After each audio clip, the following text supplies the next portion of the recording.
So let's see today's lovely mushroom potato chops. Now first I'm going to make the filling. So here I'm just going to heat a pan on a low to medium flame. Add about half a tablespoon of oil. Now you can use olive oil or you can use regular cooking oil. Let the oil heat up well.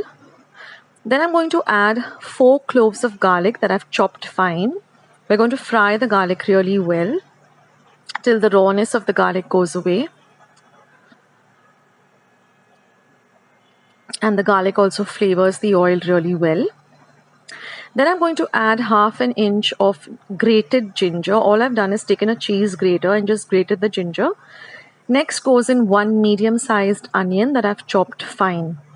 Now we're going to saute all of this really well till the onion becomes nice and translucent.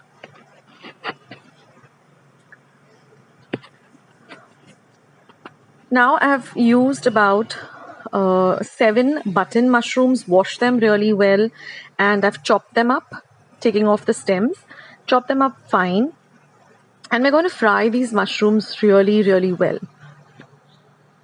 So we're going to cook these mushrooms till all the moisture, as you can see, there's some liquid or moisture that is that the mushroom gives out as you cook it. So we're going to let all of that dry up and really fry the mushrooms or cook the mushrooms really well before we season it or flavor it. So now you can see the mushrooms have nicely cooked. Now we're going to add about 1/4 teaspoon of pepper powder. So this is homemade pepper powder. I've just taken the peppercorns, just roasted them and ground them to a fine powder. Then we're going to add some salt to taste.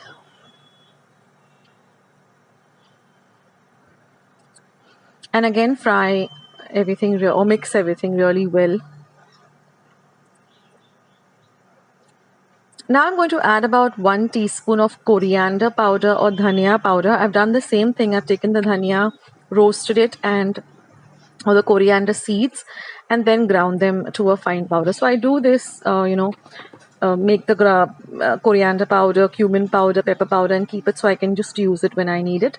And now I'm going to add half a teaspoon of jeera powder or cumin powder. Mix everything really well. And now I'm going to add half a teaspoon of red chili powder for a little bit of a spice.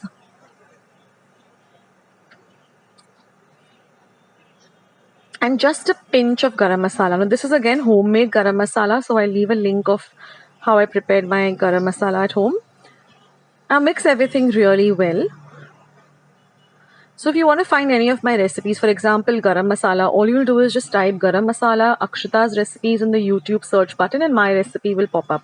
So that's the easiest way to find my recipes. So now our mixture is ready, so we're just going to keep it aside to cool. Now we're going to work on the potatoes. So I've taken about, I'm going to be using just 4 potatoes, but I'm going to cook them for about 1 whistle on a high flame in my pressure pan and then simmer them for 10 minutes. Let them cool down completely after they're cooked. And then I'm going to just peel the potatoes and mash them up. So you see I have more than 4 potatoes in the pressure pan. That's because I always like to keep 2 boiled potatoes at hand in my refrigerator. Anyway, so now I've mashed up the potatoes really well. We have our filling ready and I just have some breadcrumbs at hand. So I'm just going to make a ball of the filling and then just flatten it out completely. And then I'm going to make it into like a basket shape. Just put in about a teaspoon of the filling. Don't overfill it and don't underfill it. And then just seal it up. Collect all the sides of the mashed potato like this. Seal it up. And now all you have to do is just coat it with some breadcrumbs. Now you don't need any egg dip for this or anything. It just, immediately coats the potato chop without any other like egg, medium or anything required. So just dip them in the breadcrumbs.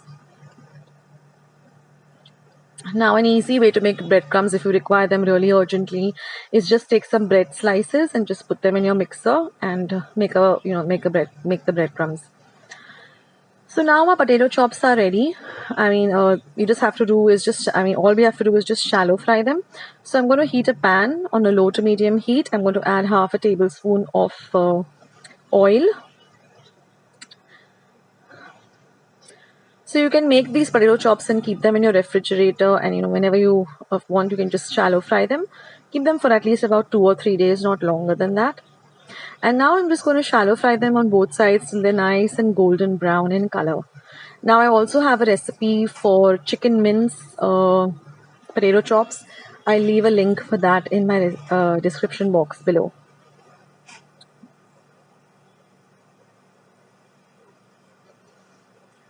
So fry them well on both sides till they're nice and golden brown in color.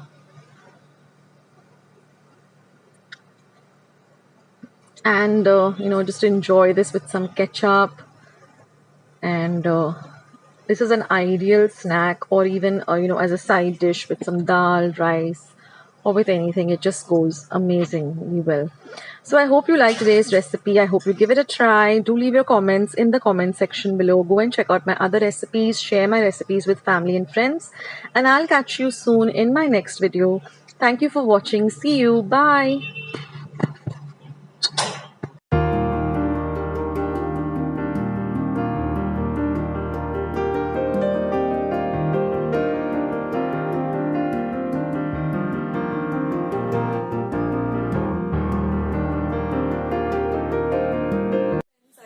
Today's recipe as well as today's video, and if you would like to see more videos like this, then don't forget to leave this video a big thumbs up. Also by clicking the thumbs up icon. Also don't forget to subscribe to my channel and become a part of Akshata's Recipes. Once you have subscribed, there is a small little bell icon that will pop up, so just click on that. That way whenever I put up a new recipe or a new video, you'll get a message for the same. So on that note, I'll say bye and I'll catch you in my next video sooner than you think. This is Akshata saying bye. Take care, stay healthy, stay fit, be kind and loving to one another. So till we meet again, bye.